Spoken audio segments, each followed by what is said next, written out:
Alam mo ba na ang malunggay ay mabisa itong ginagamit gamot sa lagnat at pampababa ng dugo sa mga matataas ang dugo?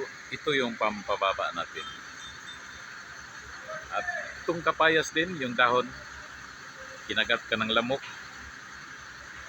pwede mo rin inumin ang dagta nito. Papaya, papaya sa Tagalog, kapaya sa Bisaya. Bisaya gidoy. Ang bulaklak ng malunggay, yan, mabisang gamot sa sakit ng ulo, tiyan at iba pang pakiramdam. At maganda rin itong pampababa ng dugo sa mga high blood. Yan. Maaari mo rin itong gamitin yung malunggay at saka yung tanglad. Yan, may tanglad.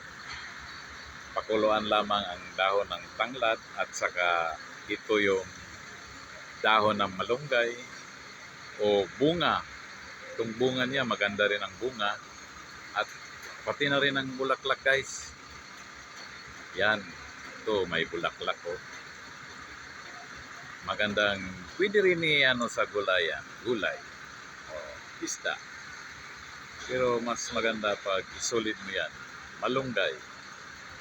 Kung walang dahon ng malunggay, walang bunga, walang bulaklak, pwede mo rin gamitin itong dahon ng papaya.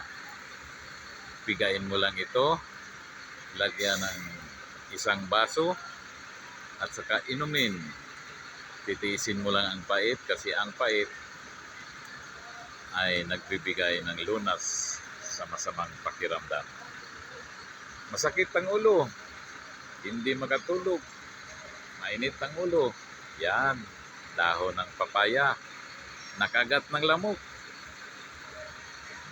nag-ano yung blood clot, ito yung ano mong inumin mo, painumin mo yung anak mo nito ng dahon na diniktik, yung dahon ng papaya.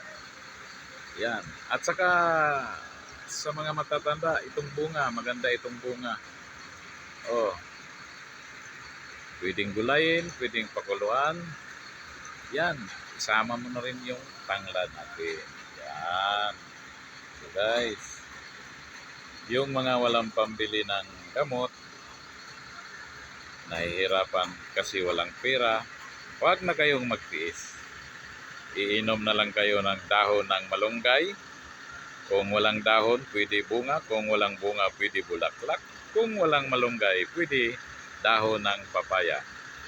So, ito lamang guys ang may papayo ko sa mga walang pera. Maraming salamat sa inyong panonood. Magandang araw sa inyong lahat.